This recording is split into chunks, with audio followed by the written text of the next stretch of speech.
nós podemos começar esse debate de hoje com o professor Marcos Vinícius Schenfeles, tratando de apresentá-lo rapidamente. Para as pessoas que nos assistem, eu sou João Vitor, sou ex-aluno da UFJF, sou também ex-orientando do professor Marcos Vinícius Schenfeles, e que hoje se tornou um grande amigo, e além de amigo também um eterno orientador que sempre me atende para discutir questões variadas. E o professor Marcos Vinícius Schenfeles é professor da Faculdade de Direito da UFJF, como muitos de vocês, sejam vocês alunos ou público do canal, conhecem o Marquinhos aqui do canal. Ele é também pesquisador na área de propriedade intelectual, professor da Faculdade de Direito, e tem aí, digamos, uma inserção em um nicho muito específico da pesquisa científica e tem um papel importante na formação de muitas pessoas.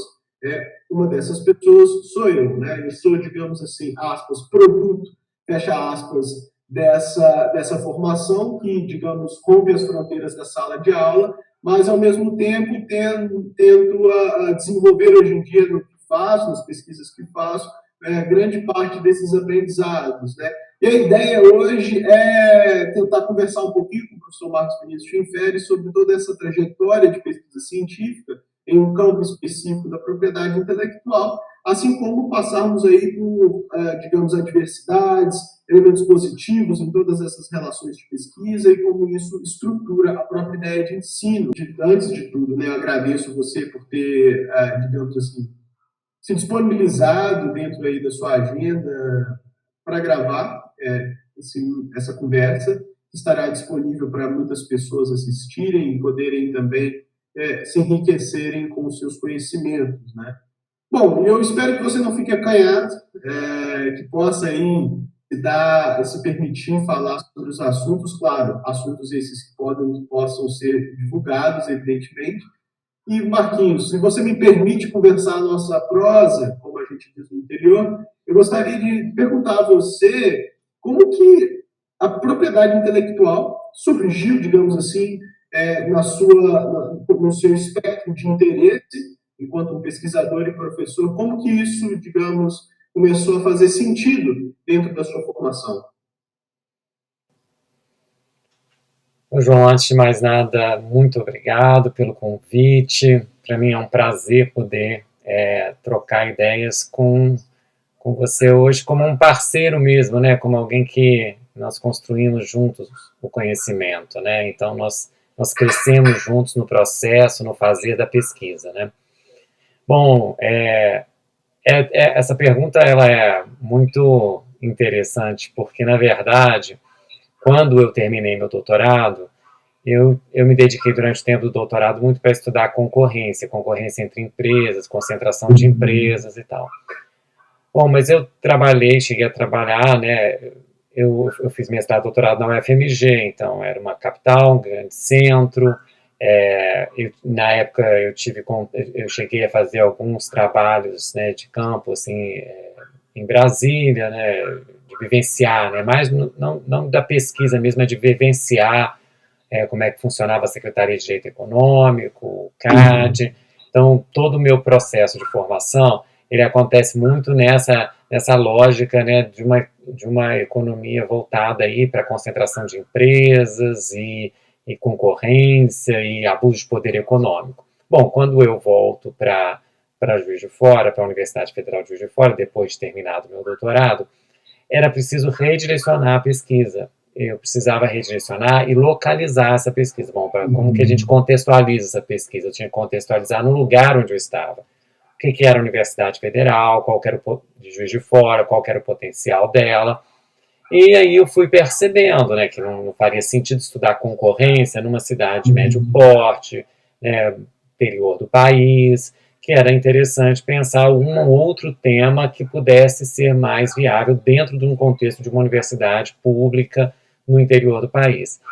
E eu tentar conhecer alguns dos dilemas da Universidade Federal de Juiz de Fora, foi aí que eu percebi que havia muito essa questão da propriedade intelectual, né, que perpassava vários campos do saber dentro da universidade, desde a área de farmácia até a área de biologia engenharias, né? Ou seja, a questão da propriedade intelectual ela é muito transversal no campo da pesquisa científica.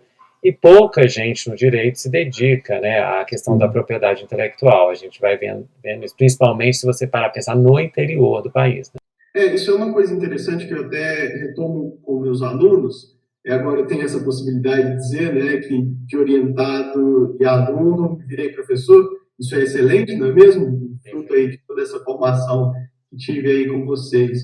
Eu sempre ressalto com os meus alunos a maneira pela qual a PI ela é um campo transversal, mas também é um campo muito rico, no sentido de conhecimentos que ela possibilita, de interdisciplinariedade que ela possibilita, e também postos de emprego, vamos falar assim. Muito embora a API, às vezes, é vista como, digamos assim, ocorrendo em grandes centros, como Rio de Janeiro, Belo Horizonte, São Paulo, no interior, a cada vez mais, e eu estou no interior, você está no interior, o interesse pela API é muito importante. O interesse, inclusive, seja do médio, grande, ou digamos assim, investimento dentro da atividade econômica que parece pulular por todos os cantos hoje, eles têm interesse na API. Né? Isso é muito interessante. Inclusive, em Juiz de Fora, que, muito embora é interior, é uma cidade próxima de grandes centros, como o Rio de Janeiro. Né? Exatamente. Essa é uma questão interessante, porque Juiz de Fora é uma cidade bem localizada nesse eixo Rio-São Paulo, Belo Horizonte. Né? Então, é muito interessante, né, você dominar um assunto assim que é pouco difundido na área, né, nessa região. E, portanto, possibilitar os alunos terem esse tipo de formação, né, em uma área fora, digamos assim, das tradicionalidades do direito. O que é muito interessante, porque a gente sabe que nem todo mundo vai se radicar no interior, né? Muita gente vai tentar a vida acadêmica, profissional, fora do interior, né? Aí nos grandes centros, né? Há até uma atração do grande centro para isso, né? Então, Sim. acho que esse tipo de formação ela é muito relevante, né? Porque ela abre espaço para você em vários, geograficamente. Parece que, muito embora os alunos são um tanto quanto seduzidos, digamos assim, por algumas disciplinas no campo do direito, a propriedade intelectual tem a possibilidade de dialogar com todas elas, né? Isso é muito importante. Né? Inclusive, a gente do campo da PI acaba percebendo em outras áreas erros muito comuns em confundir, por exemplo, as dimensões da PI, as variadas dimensões da PI, as variadas espécies de propriedade intelectual, que colegas profissionais do campo jurídico acabam por cometer, né? Portanto, essa formação é sempre muito importante. E eu pergunto a você, além dessa formação, o que a PI tem significado hoje dentro da pesquisa científica? Vamos contextualizar, né? Deixa eu contextualizar. O Marquinhos é um pesquisador, ele tem um grupo de pesquisa estruturado, muito bem estruturado, com financiamento em alguns projetos. Se você quiser falar dessa trajetória sua, Marquinhos, um pouco seria interessante. Aí no campus da UFJF, em Juiz de Fora, existem inúmeros orientandos de mestrado, doutorado, iniciação científica, de apoio técnico. Então, é um grupo de pesquisa que é uma cultura um tanto não muito comum também no campo jurídico. Né?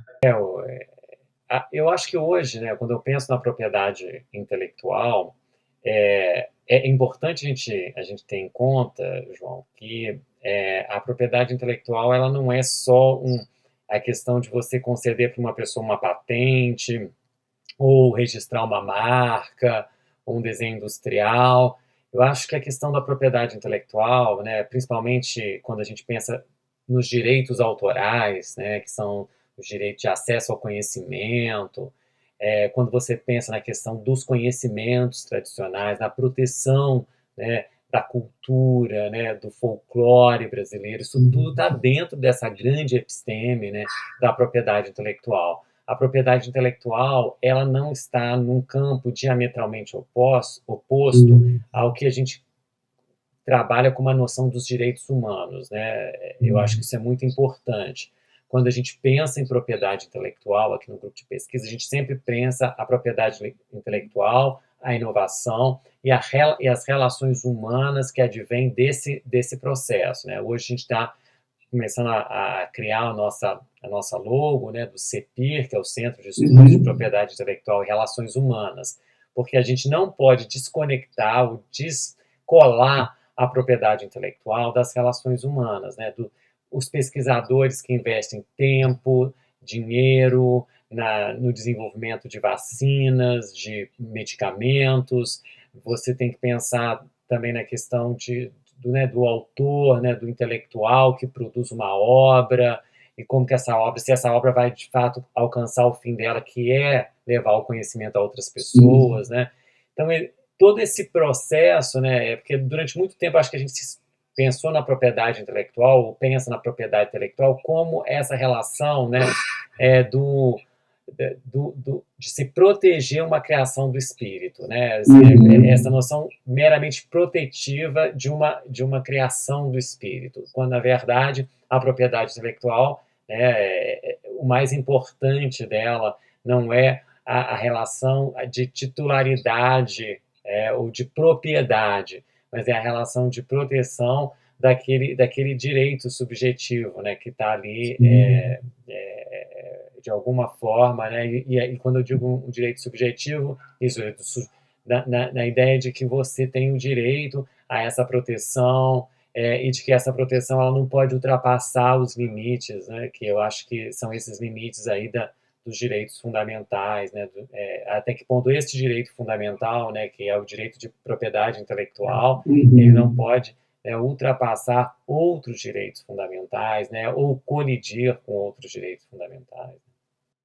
Pois é, isso é interessante, olhando para a sua trajetória de pesquisador, e como eu também fiz parte dessa trajetória, isso tudo muito me interessa, observar a maneira pela qual você tem uma certa volatilidade nesse sentido de se moldar, digamos, a todo momento. Você não se apega a determinadas características da PI e, portanto, numa tentativa de construir uma coerência, segue somente num rumo, né? Eu vejo isso, por exemplo, de 2012, 2013 para cá, quando você faz uma virada na pesquisa para a pesquisa empírica, principalmente no campo do direito, e agora incorporando, digamos assim, referências teóricas bastante interessantes nos projetos que tem proposto. Como que se dá toda essa transição e, principalmente, o que nos interessa muito, tanto a você quanto a mim, a pesquisa empírica, né? Como isso adere, digamos assim, às suas investigações, às suas pesquisas, ainda nos idos, salvo engano, né, de 2012, 2013. É exatamente isso mesmo, né? A pesquisa, na verdade, né, João, a pesquisa empírica, ela foi uma consequência de todo um trabalho de investigação teórica, né? Porque eu acho que no primeiro momento era preciso conhecer esse campo, né? Então eu passo algum tempo tentando entender o campo da propriedade intelectual e também entender como, né, eu queria estudar aquele campo, porque tem isso também. Não adianta falar assim, eu quero estudar né, a relação empresarial por trás das propriedades intelectuais, ou estudar outros, né, outros mecanismos ali específicos, né, jurídico-administrativos, burocráticos, porque tem N formas de abordar a propriedade intelectual, né? Então, acho que quando eu procuro a pesquisa empírica, ela vem como uma consequência desse trabalho teórico mesmo, de compreender o campo, de entender o que é a propriedade intelectual na questão constitucional, na questão dogmática e na questão internacional, porque aí a gente vai ver o TRIPS, a convenção, né, que é o ADPICS, né, o Acordo sobre Direitos de Propriedade Intelectual relacionados ao comércio, a questão da Convenção da Diversidade Biológica, né, a CDB. Então, isso tudo, né, passa a ter uma vez que a gente compreende esse campo, né, aí começa a vir essa necessidade de entender, então, como essas coisas são efetivamente aplicadas, né? Como essas coisas, elas dão, como que essas relações funcionam no campo, né? E aí é preciso ir a campo, e ir a campo significa fazer esse mergulho na pesquisa empírica. E é onde eu realmente me encontro como pesquisador, assim. Né? É onde eu vou me realizando também. A cada dia eu percebo que eu vou me realizando mais como pesquisador nessa questão dos estudos empíricos sobre propriedade intelectual e direitos humanos, né? Que é essa é a grande convergência do trabalho, né? Que é entender a questão das patentes, mas não do ponto de vista de grandes patentes, mas de patentes, por exemplo, de medicamentos para doenças negligenciadas, né, para doenças tropicais que não geram ali, né, o interesse das grandes corporações farmacêuticas.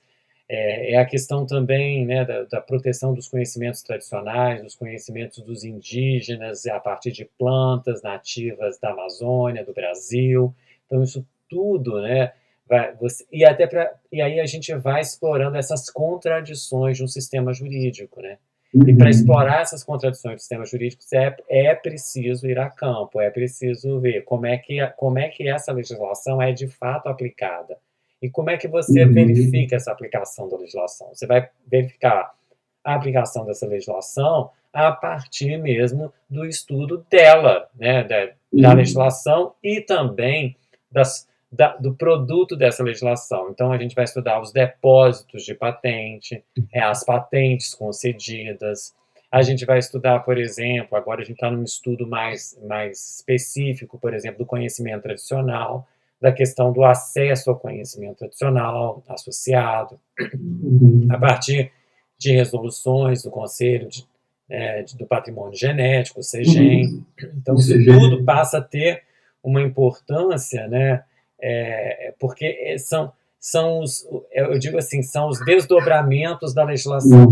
A legislação não é só aquilo que está escrito na Lei de Propriedade Industrial, né, a Lei 9279, de 96, não é o que está na lei, basicamente na Lei 13123, de 2015, né, a Lei do Marco Legal da Biodiversidade, mas tudo aquilo que deriva dessa legislação, tanto questões administrativo-burocráticas, mas também questões de outras resoluções, outros decretos que surgem e que precisam ser estudados e compreendidos. E aí você vai entendendo como funciona esse sistema jurídico e quais são as falhas ou quais são mesmo os sucessos, né, de alguns do sistema jurídico. E isso traz muitos desafios, né? Porque, digamos assim, há um certo estar cômodo em conhecer apenas as dimensões legislativas, ou se não legislativas, as instruções normativas e por aí vai, do que propriamente dito compreender como opera a realidade que esse sistema normativo cria, né? Porque lá pelas tantas o CGEM existe porque ele foi pensado dentro de uma legislação. Lá pelas tantas a ideia de acesso a conhecimentos tradicionais associados existe porque, de alguma forma ou de outra, isso repercute ou respinga em uma legislação. E aí tudo isso cria um arranjo jurídico normativo muito interessante, e aí a ideia de estudar esses arranjos empiricamente é muito difícil, né? E aí, se você consegue chamar a atenção para essas dificuldades, seria legal. Quais são as principais dificuldades que você enfrenta, por exemplo, ao tentar buscar compreender um sistema tal como o exemplo que estamos dando aqui, que é de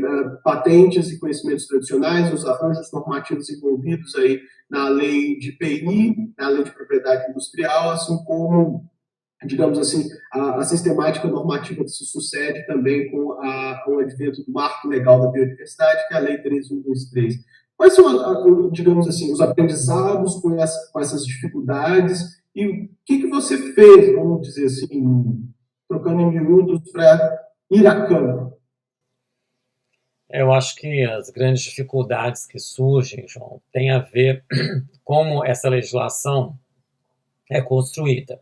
Então, é tanto fazer esse resgate histórico da legislação, né, tentar entender, bom, mas como que surge o TRIPS, né, qual que é a lógica de formação dessa estrutura legal internacional que vai gerar, né, a grande parte, ou a maior parte, né, ou a grande maioria das leis hoje sobre propriedade intelectual no mundo, né, propriedade industrial no mundo, né.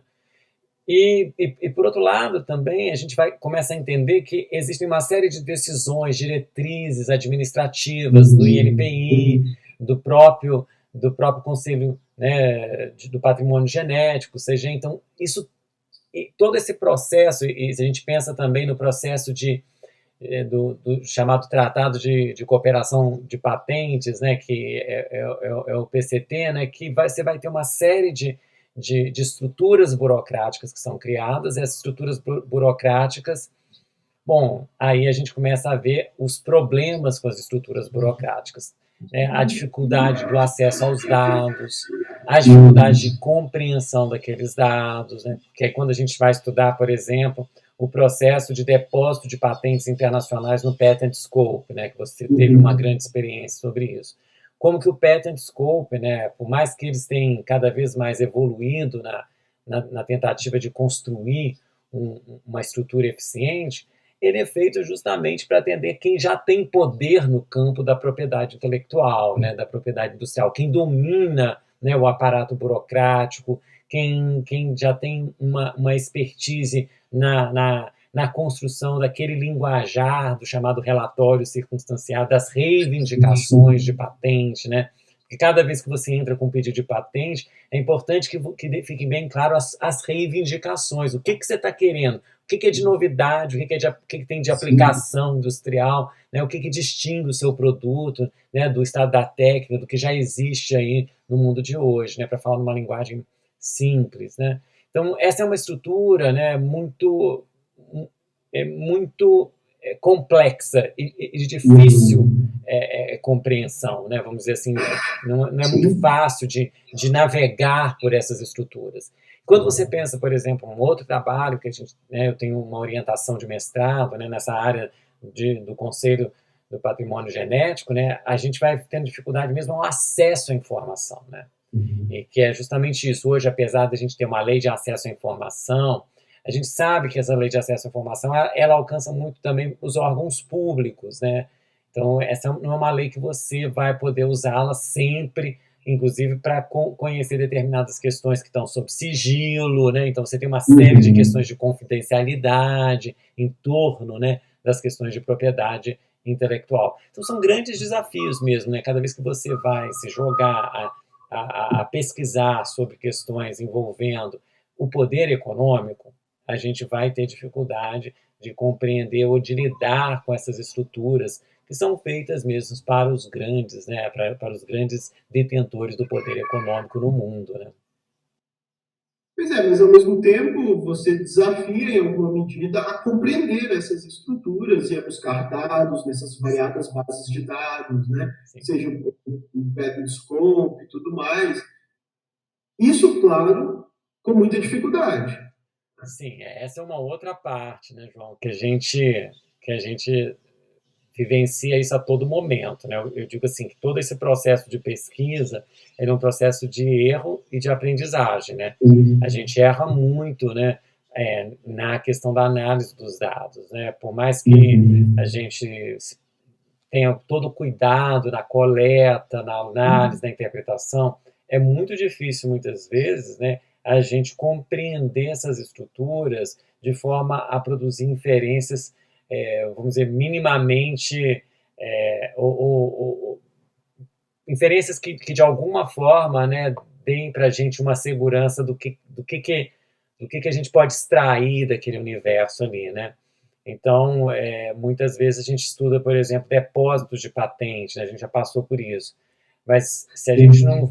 Muitas vezes, boa parte desses depósitos não são convertidos em patentes, né, em cartas patentes, né? Porque, na verdade, houve ali ou uma desistência, ou houve muitas vezes também uma não adequação nos 3 requisitos de patente, não tinha novidade, não tinha atividade inventiva, não tinha aplicação industrial, então foi arquivado, né?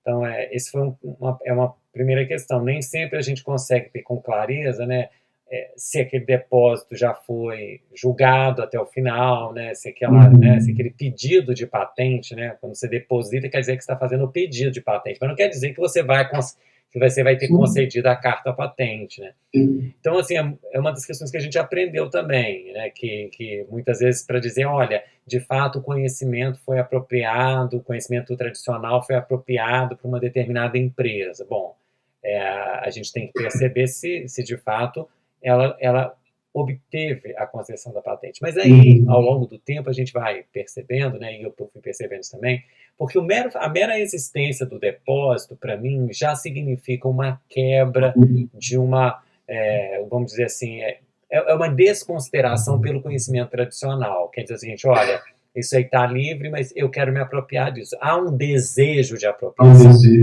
Então, assim, hoje, né, olhando boa parte dos trabalhos, inclusive muitos que a gente escreveu em coautoria, eu vejo isso, né? Talvez a nossa melhor conclusão sobre isso não fosse que havia um indício de apropriação. Há um indício de apropriação, claro, né? A gente não podia afirmar que havia uma apropriação do conhecimento tradicional, mas que a gente poderia afirmar com certeza que há um desejo de apropriação desse conhecimento. Isso indica que o sistema, né, por mais que lá no final da cadeia ele pode chegar e dizer assim, não, nós não vamos conceder essa patente porque tem lá uma planta e isso era utilizado pelas comunidades e tudo, mas ainda assim houve esse desejo. Isso quer dizer que há uma falta de respeito, de consideração por aquele detentor do conhecimento tradicional, né? Eu acho isso muito sério. Isso quer dizer, o sistema não ajuda? O sistema pode até brecar, mas até ele brecar, olha o que já foi, né? O sujeito pegou o produto, pegou a planta, pegou o princípio ativo, trabalhou em cima dele, e usou todo aquele conhecimento tradicional, e no final das contas, ele pode muito bem ter produzido, ele pode não ter conseguido a formalização da patente, mas o mero fato dele ter colocado ali ou depositado ali um pedido já é em si, né, uma questão. Então, isso são questões que a gente vai pensando ao longo do tempo, né? Isso é interessante, porque pelo menos é sintomático de alguma coisa para, inclusive, pensar novas hipóteses, né? Sim. Que eu acho um ponto muito interessante que a gente sempre chamava atenção. Muito embora os erros sejam quase inerentes a qualquer tipo de prática científica, inclusive dentro da PI, já que você ressaltou justamente o problema, digamos assim, de uma nuvem que às vezes paira sobre as informações, vamos falar assim, Exato. mas ao mesmo tempo isso levanta outras hipóteses, né? Nos leva a pesquisar outras dimensões, a refletir sobre esses problemas, e uma dessas reflexões, né? Talvez o sistema de patentes, já que esse é o nosso grande exemplo, que, né, nos conecta diretamente, Sim. ele pode até lá pelas tantas, pelo fato de termos rigor, dificultar o fato de concluir uma apropriação aqui ou acolá. Isso não significa que ele não seja, digamos assim, patológico. Eu sei que essa palavra é problemática, mas enfim, que ele não seja problemático, em outras palavras, né? Já que ele não impede justamente essa prospecção, essa, digamos assim, apropriação, entre aspas, para afastar aí o seu significado dicionário, né? Sim, é exatamente isso. Eu acho que toda a coleta que a gente faz, todo estudo que a gente faz desses dados, né, eles levam a gente para essa dimensão da reflexão. Não quer dizer que, num primeiro momento, a gente vai acertar, né, em cheio, né, ou a inferência, ou uma conclusão, mas o fato é que aquilo ali vai acumulando ao longo do tempo e a gente vai produzindo, né, em outros artigos, em outras publicações, né, uma visão mais madura do sistema e mais crítica em relação ao sistema, né? E que eu acho que isso é muito importante, né? Porque eu acho que esse é o nosso papel.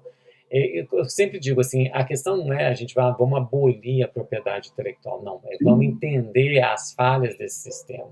Vamos entender se é possível corrigir, né? Ou se a gente não quer isso, mas então o que a gente vai colocar no lugar? Né? Porque não adianta simplesmente, né, falar, olha, não funciona e pronto. Não. Em algum momento isso funcionou, né? Em algum momento funciona, em algumas situações específicas pode funcionar, mas a gente tem que sempre tomar essa questão como uma questão de reflexão e de crítica, né? Sim. Não, e sem sombra de dúvidas, com muito rigor, né? Que é uma característica do grupo que você coordena hoje, que é algo que a gente leva depois que passa por essa formação. É sempre ter muito rigor nos usos dos conceitos, nos usos dos dados, no tratamento dos dados, não é? Então, isso é muito importante, né?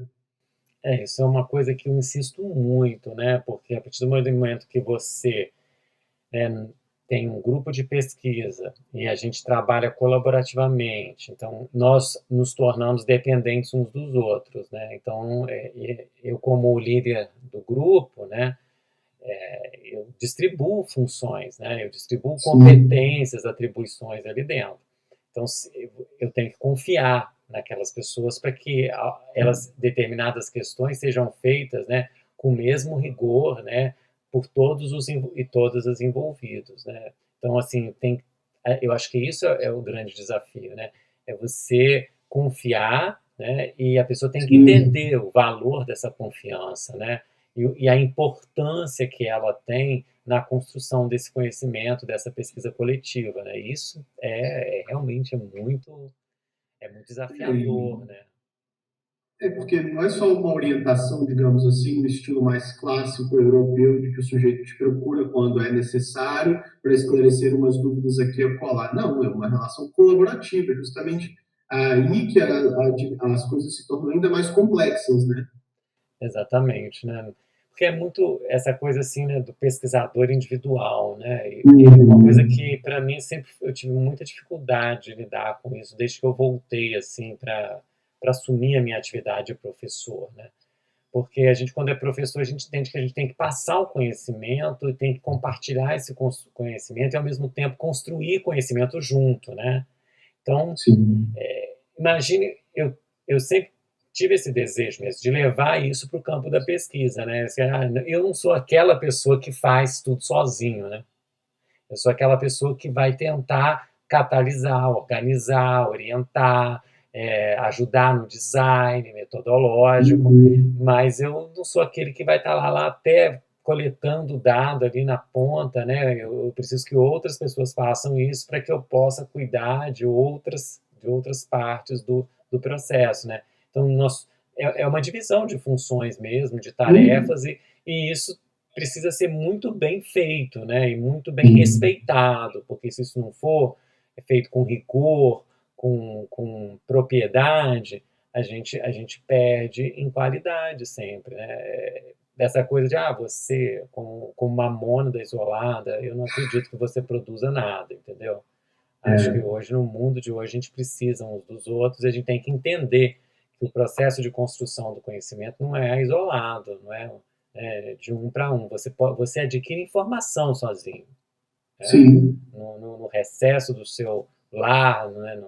Você pode aprender a absorver informações, mas o processo de aprendizagem mesmo, isso depende, né, de um encontro, de um debate, de um processo de diálogo, de construção. E se imagina isso no campo da pesquisa, né? Você sozinho, coletando o dado e tirando as suas próprias conclusões, não é a mesma coisa do que você trazendo isso para o debate, para outras pessoas analisarem a sua coleta, criticarem a sua coleta, falar, não, faça de novo, peça um terceiro para verificar isso, né, para revisar. Então, veja, isso, e com isso, né, se a gente está buscando, no mínimo, né, se a gente tem, no mínimo, um compromisso, né, ético com o processo de fazer pesquisa, é muito importante que a gente entenda que este processo não individual, ele é coletivo, né? E ele vai ser tanto melhor quanto mais pessoas estiverem envolvidas na construção desse conhecimento, comprometidas. Porque não adianta, sem comprometimento não é possível produzir nada de qualidade, né? Nessa sua fala, dois pontos me chamam bastante atenção. O primeiro deles é a relação ensino e pesquisa, a maneira pela qual você, nas suas experiências de ensino, inseriu algumas dessas características na pesquisa. Mas, ao mesmo tempo, a maneira pela qual os resultados dessas pesquisas também corroboram nos ensinos, se não em uma sala de aula tal qual é a disciplina que você leciona, na UFJF, em outras dimensões. Basta aí a gente pensar que quem lê em alguma medida os nossos trabalhos não tem sido os juristas propriamente dito, né? Os juristas talvez não tenham tanto interesse em relação aos dados, à análise empírica. Quem tem lido os trabalhos são pessoas de outras ciências, e que, lá pelas tantas, têm tirado conclusão em cima de pesquisas do direito. Isso é interessante, né? Isso é fantástico, né? A gente vê, assim, muitas vezes as nossas citações de alguns trabalhos são feitas por pesquisadores de outras áreas, né? Como revisão, né? E uma série de outras questões, né? Então, acho que, bom, é, eu acho que vai chegar uma hora assim que o próprio pesquisador do direito, né, ele vai entender que não dá para ficar nesse processo de revisão da legislação, que é preciso, né, se comunicar com outras ciências, né, ou entender a legislação, né, a partir das outras ciências, né, desse entorno, né, dizendo que o direito ele ele ele tem uma dimensão transversal. Porque ele tem essa dimensão transversal, né, porque ele vai regular várias ciências, né, é muito importante que ele esteja aberto, né, ou que o pesquisador da direito esteja aberto para esse tipo de comunicação, de diálogo com outras áreas. Isso é muito importante. Uma coisa que eu noto em você é justamente essa abertura enquanto pesquisador, né? Lembro-me aí de algumas oportunidades de você dialogando com pesquisadores das ciências ditas duras, ou mais especificamente pesquisadores dos solos, tal como fez, né, na viagem que nós fizemos de pesquisa para Manaus, e dialogando com outros pesquisadores. Se você puder contar um pouquinho dessas experiências de, vamos chamar aqui, vida a campo, que, bom, você chamou a atenção para o fato de que às vezes você divide tarefas, mas você também já esteve lá, vamos brincar com a palavra, né, being there aqui. Então, você também já esteve lá, já viu isso de frente, então, se você puder contar um pouco dessas experiências, suas incursões, vamos chamar assim, de campo, é bem legal. Bom, bom, como é que eu vou dizer assim, essa primeira incursão a campo, né, ela é muito importante, né, que ela vai acontecer lá em 2014, né, que é quando a gente vai a Manaus para conhecer um pouco sobre o Instituto de Pesquisas da Amazônia, né, e, e quando a gente está lá, né, a gente tem que conversar com esses pesquisadores que trabalham nesse campo, né, e assim, e é interessante, não sei, eu me recordo muito disso, assim, de como que é diferente a abertura do pesquisador de outra área em relação ao que a gente tem para discutir, para debater, muitas vezes o jurista, né, o especialista no campo do direito, né, que tem às vezes muitas ideias já pré-concebidas ou prontas, ou diz, isso não funciona, né? Bom, é, eu acho que, né, dessa viagem, né, eu acho que para mim o mais importante, eu já relatei até no canal esse fato, né, que foi o encontro com o Jakra, né, Jakra, porque ele realmente, né, estava ali assistindo a nossa apresentação sobre o projeto, né, e ele começou a conversar com você, né, porque eu estava apresentando o projeto, né, para os cientistas, né, e os cientistas todos refratários, né, em relação ao que a gente podia, o que a gente falava na questão do respeito, né, na sustentabilidade da exploração, né, dos recursos naturais, né, e eles E o cara queria saber, né, por que ele não podia pegar um sapo e tacar lá no liquidificador, liquidificador e chacoalhar. porque ele queria, né, descobrir todas as... Bom, isso faz parte também tem a dimensão das escolhas do indivíduo, né, de como ele vê a ciência, né. Bom, mas no caso, o que me impactou é isso, né, na verdade quem teve um cuidado, um olhar atencioso em relação ao que a gente estava fazendo era, né, o indígena, né, que estava ali presente, né, como parte daquela estrutura também.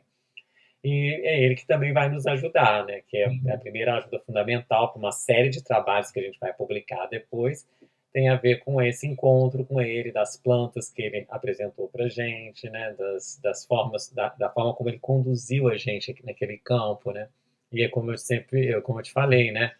Que era assim, vai anotando, a gente tem que ir no campo, tem que anotar tudo, tira foto, porque a gente tem que se lembrar disso, né? Porque a gente está aqui, depois a gente vai ter que se lembrar para poder fazer a busca, né?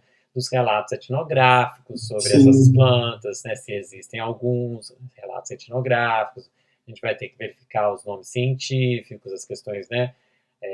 Para ver como se essas plantas estão de fato sendo ali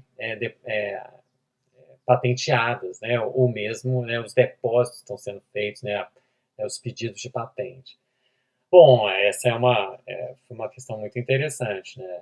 E eu acho que também uma ida a campo que me marcou também profundamente, né, foi quando a gente foi pela primeira vez a Genebra, né, para poder conhecer a Organização Mundial de Propriedade Intelectual e principalmente o nosso maior objeto de pesquisa, que era o patent scope, que ainda é o patent scope, né?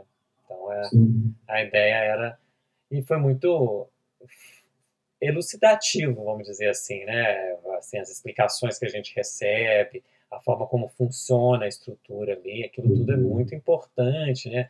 Porque tudo aquilo que está na legislação, né, normatizado, regulado, a gente está aí vendo como é que funciona é, em ação, né? Ou seja, é o direito em ação mesmo, né? Quem Law diz, in action, vamos dizer assim. é o direito em ação. Como é que é esse direito em ação? Não é. Bom, o que é o patent scope, né? Tem alguém que é responsável pelo patent scope. Como que essa pessoa interage com aquilo ali? Quais são as dificuldades que ela encontra? Isso é muito importante porque aí a gente vai entendendo melhor, né, as estruturas é, burocráticas decorrentes de um processo de regulação, que é o processo de Uhum. regulação da propriedade intelectual, né? Sim, e que lá pelas tantas impacta todas as legislações nacionais, né? Porque como Totalmente. a pessoa vai dizer assim, o Estado Nacional, agora eu vou criar um sistema autônomo. É a mesma coisa do que assinar digamos assim, um atestado de morte no campo da proteção intelectual, né? E que prejudica as relações econômicas, os negócios e por aí vai, Perfeitamente. né? Isso sempre me interessou muito, né? Tanto essas dimensões nacionais como internacionais, mas essas experiências que hoje, claro, me influenciaram, né? Lá pelas tantas, eu tocar no leste de Minas Gerais, trabalhando com os indígenas, etc. Mas que tudo começa, digamos assim, num grupo de pesquisa, num centro de pesquisa, né?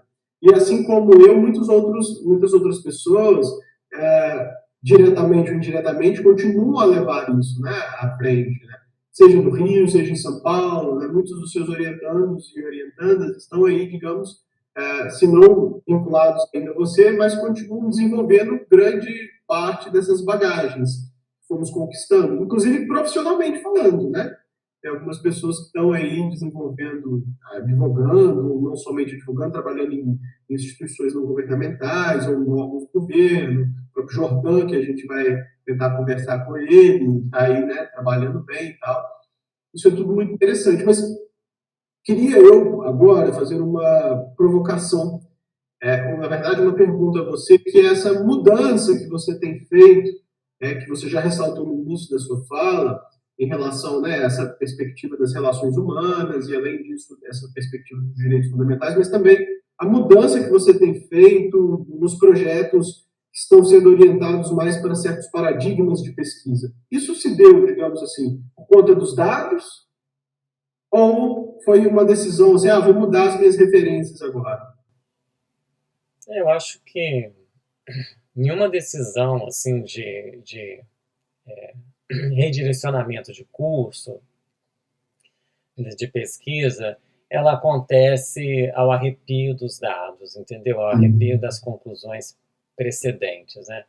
Eu acho que toda mudança de curso, ela está ancorada, assim, naquilo tudo que foi coletado, analisado, processado antes, né?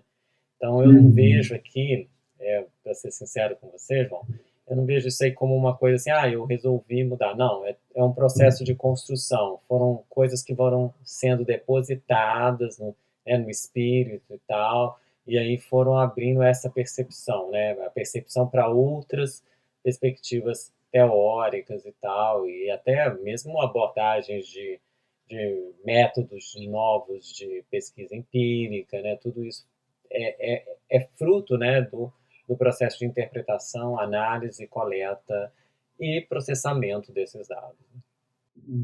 E hoje você está incorporando aí outros debates, outros métodos. Quais são esses aí? Conta para nós.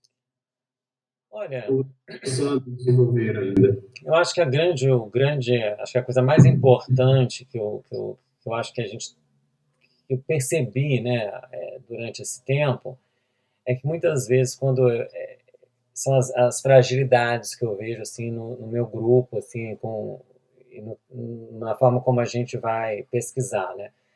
A primeira fragilidade que eu vejo é que é a metodologia, sabe? Há uma dificuldade, assim, muitas vezes, né, de colocar a metodologia em prática. Então, muitas vezes as pessoas querem explicar teoricamente aquele método, né? O estudo de caso.